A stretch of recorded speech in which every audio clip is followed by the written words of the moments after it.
Hey, deserving listeners, 90 Day Fiancé, The Other Way, The Couples Tell All. Let's watch. Emily, I do not want you in my life. They're just jealous. They'll just never change. That's who they are.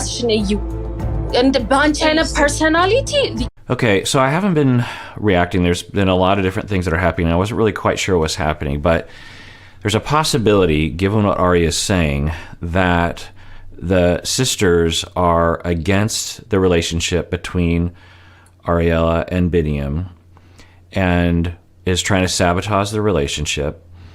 And by one of the ways they tried to do it was they were feeding Ariela information while Ariela was in the States and Biniyam was in Ethiopia, saying that he might be cheating, there's women coming over and all these things. And that absolutely triggered Ariela.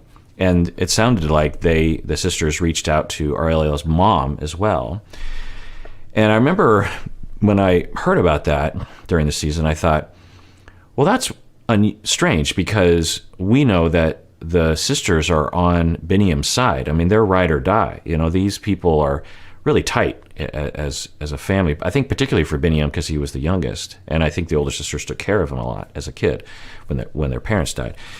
And so I was always confused because they always seemed to be really advocating for Biniyam, and then to narc on him, I thought it just doesn't seem to fit. So in this conversation, Ariela is saying, you told me that he was cheating, or you gave me a lot of reasons to believe that he was cheating. And then the sisters are saying, no, we didn't. We just said that, he was having parties. We didn't say that, the things that you're making that up because you're crazy, which, not that she's crazy, but we could imagine Ariela hearing a little bit and going with it a lot, given her seeming attachment and security. But the mom also agreed. The mom also heard things, and the mom seems, more level-headed on this topic anyway, and had concluded, yeah, we were told by people over there that he's cheating or that he's doing things that look like cheating.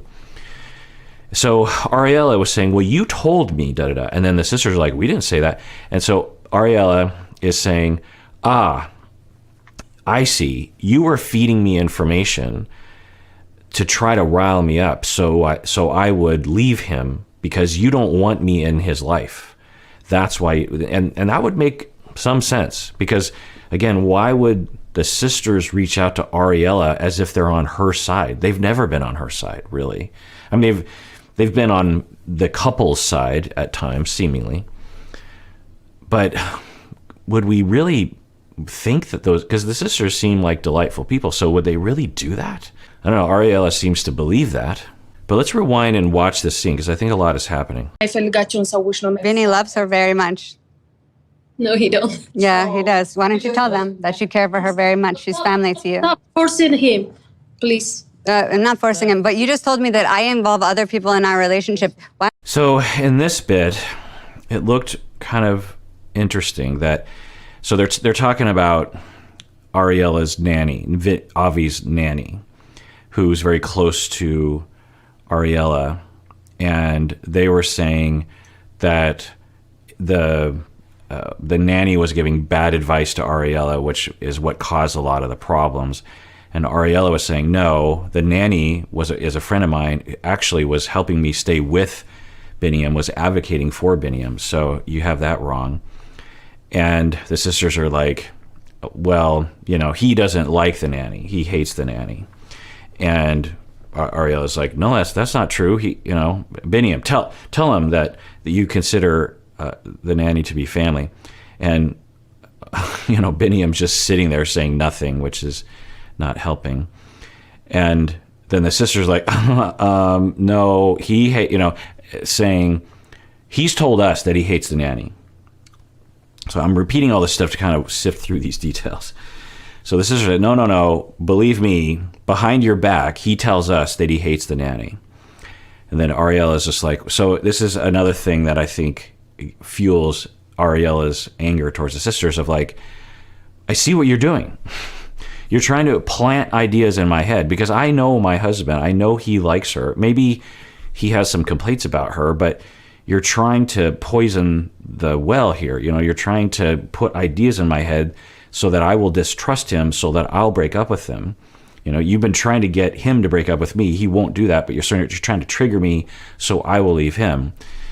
Or is their relationship, Ariela and Biniyam, such that Biniyam feels like he can't voice his true opinion, which we could imagine, and absolutely has ambivalent feelings about the nanny and has said as much to the sisters, but to Ariela, maybe he hides those things.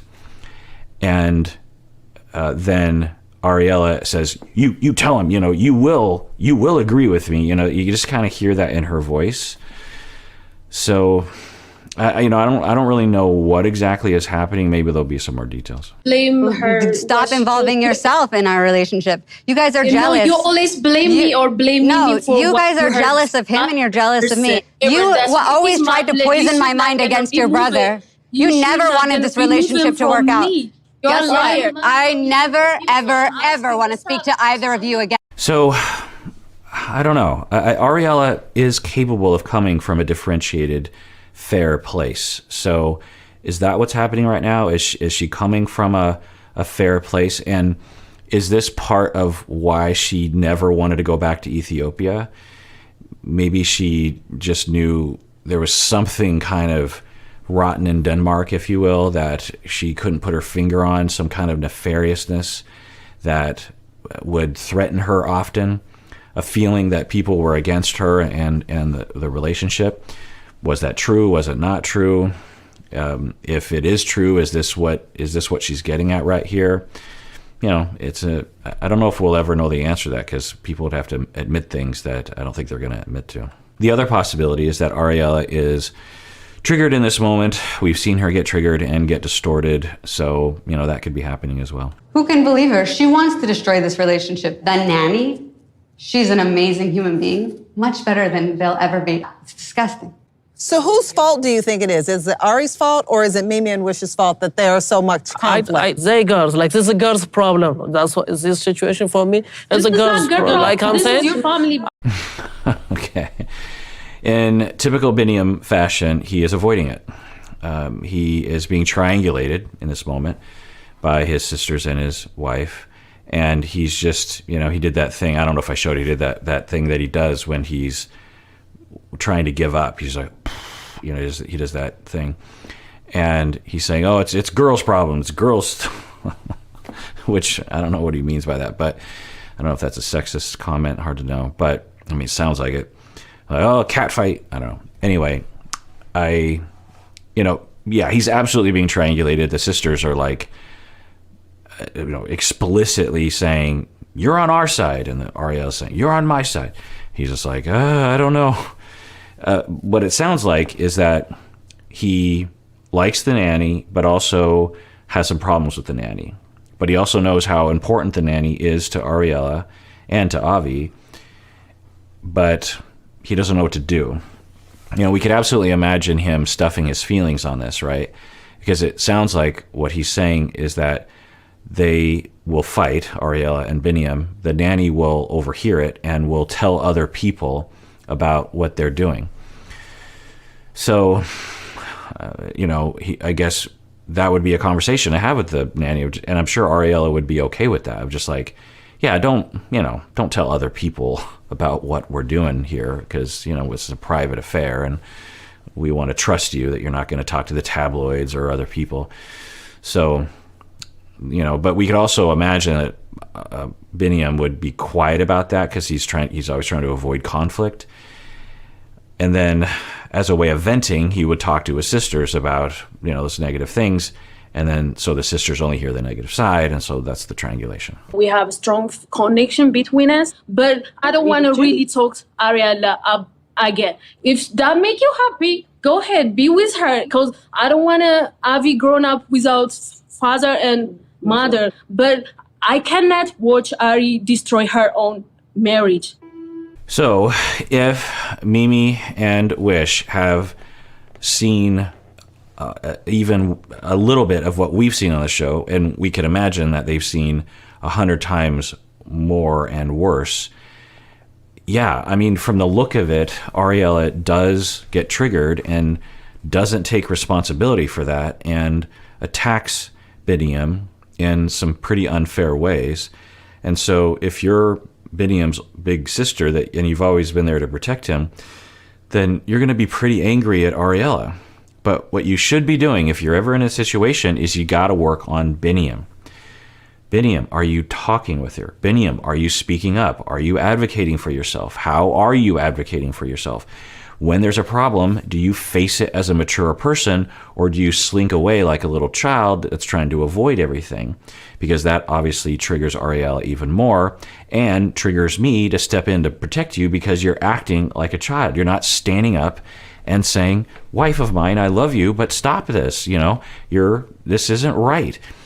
I could see that being the dynamic there. Be friendly with them, to help them, to be family with them, and it's never worked. So I just get to the point, I'm done. Like, that's it. I don't have anything to say. No, no. I'm sorry. I'm not interested. I'm not interested in talking with them. So if they're going to continue here, then I'm going to just get up and walk away till they're We don't want to talk to her. Okay, all right. So now, Ariela is saying, I'm done with them. Okay. But you can't prevent your husband from being connected with his family. So how does that work exactly? This is perhaps her, I don't know, she just wants to have a clean break and she doesn't want to deal with things she doesn't want to deal with. And I get the impulse, but you got to be realistic about this. I get a lot of emails from people saying, how do I deal with like in-laws that I hate? My husband's family, I hate them. And how do I get them to blank? And I always will say, look, you have to have a good working relationship with these people before you can even begin to influence them. You can't, and I find that it's a particularly mainstream white American thing to do, which is it's like, I'm marrying Biniyam, I'm not marrying his family.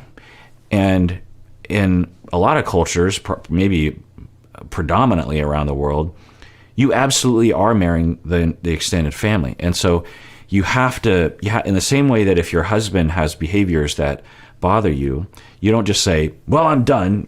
He did one thing that bothers me, I'm done with him. Everyone understands, like, you got to take the good with the bad.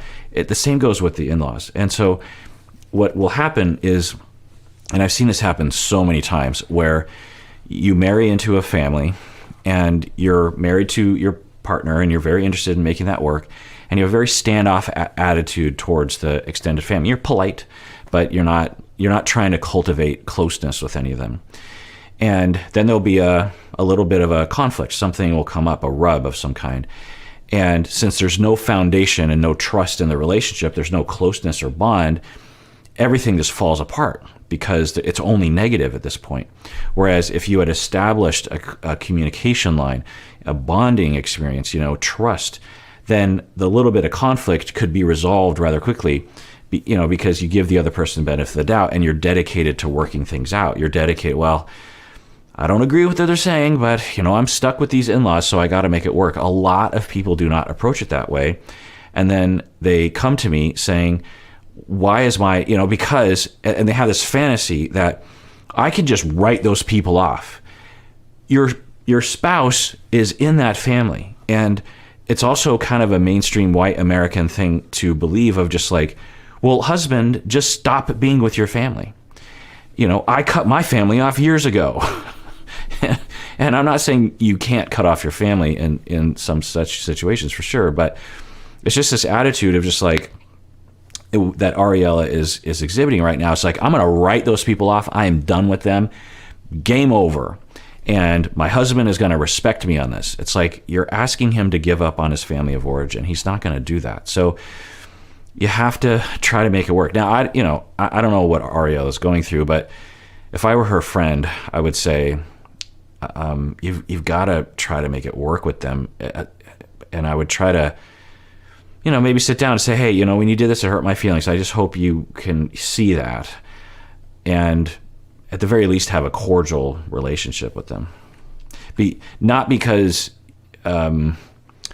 you should, but if you want harmony with your spouse, you might have to have at least some harmony with the in-laws.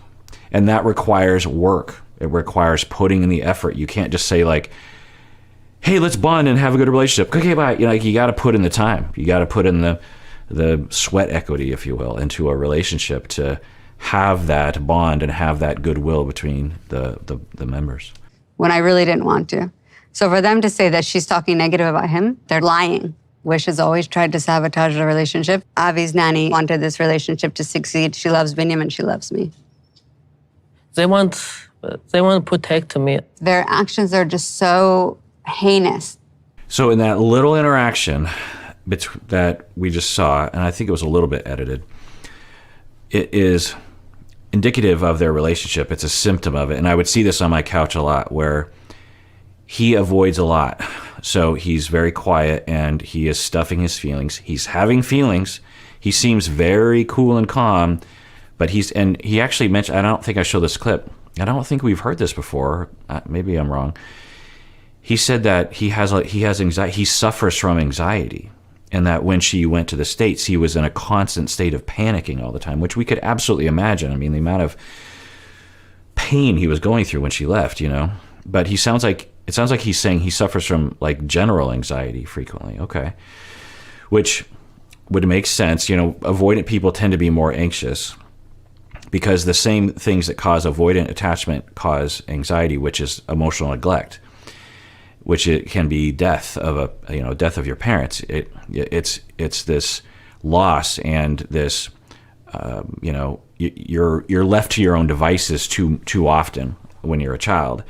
And it results in two things. One, you turn away from relationships because it's too painful to rely on other people, and you try to become very independent. You also shut down your emotional noticing. You're still having the emotions, but you try not to notice them. The other thing that can happen, not always, they're not always correlated, but they don't always accompany each other, but they are correlated in research when we look at large groups of people, that another thing this will occur is that you learn you don't have any protections. When you don't have someone there for you and you're generally distanced from caregiving and attunement and left to your own devices, the world is a scary place. And so you you frequently feel fear, and then you kind of signal that you're afraid, but no one notices or no one's there to take care of you. And so you're just like a hyper-vigilant, like scared animal all the time. And you have this hyper-vigilant, fear-based approach in your body that's happening all the time. And so, I wonder if that's what he's talking about. Who knows? But the other thing we're seeing here is that, Sean is like, what's going on here? And then Ariela says, they've always been against me, which could be true.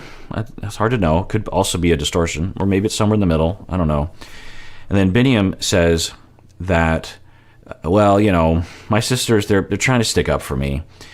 And then Ariela pounces and just, it's not controlling, but she's saying, she's like, just watch this interaction. And if I were their therapist, which of course I'm not, I would say, Ariela, I appreciate what you're saying, but give Biniyam, you really want Biniyam to rise to the occasion. You really want him to stand up for himself. You want him to be in the room. You want him to be more vulnerable.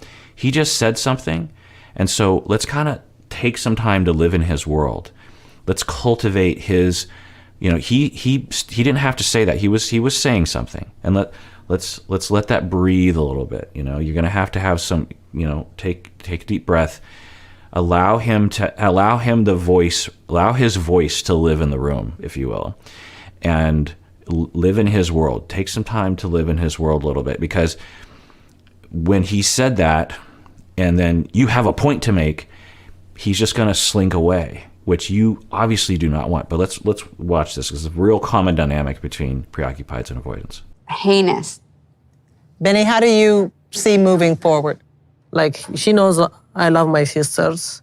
I will try to talk to them, my sister, and then just I can get what is happening is real. But the thing is and then just maybe I will figure it out. They're your sister. They don't have choice. Oh, they're not my sisters.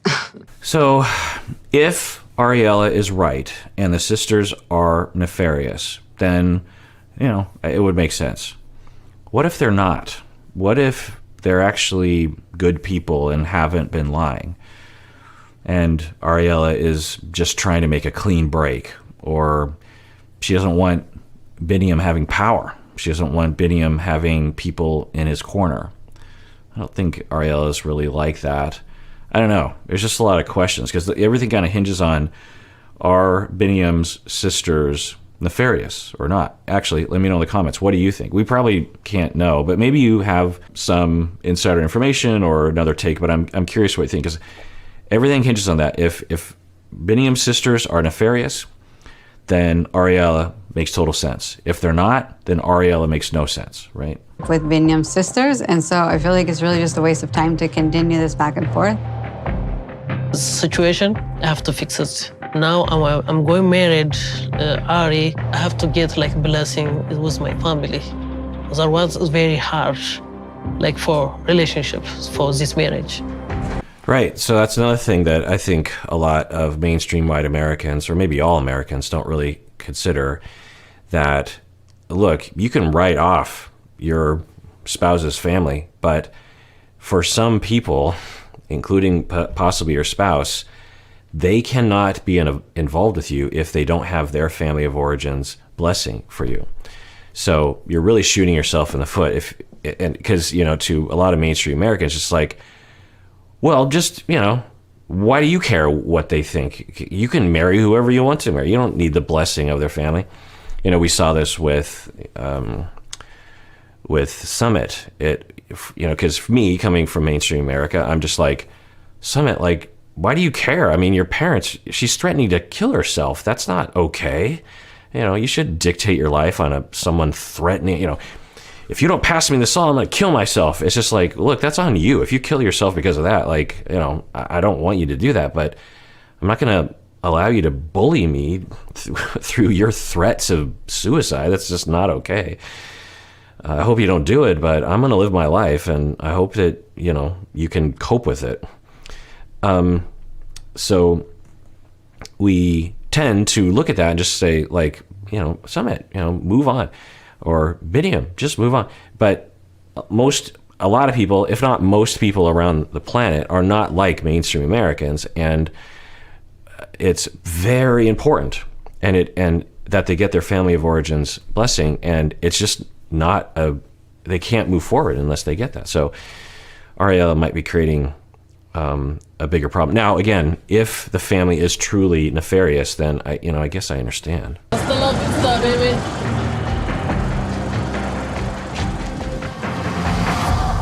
All right, well, that does it for that episode. Everyone out there, please take care of yourself, because you deserve it. You really, really do.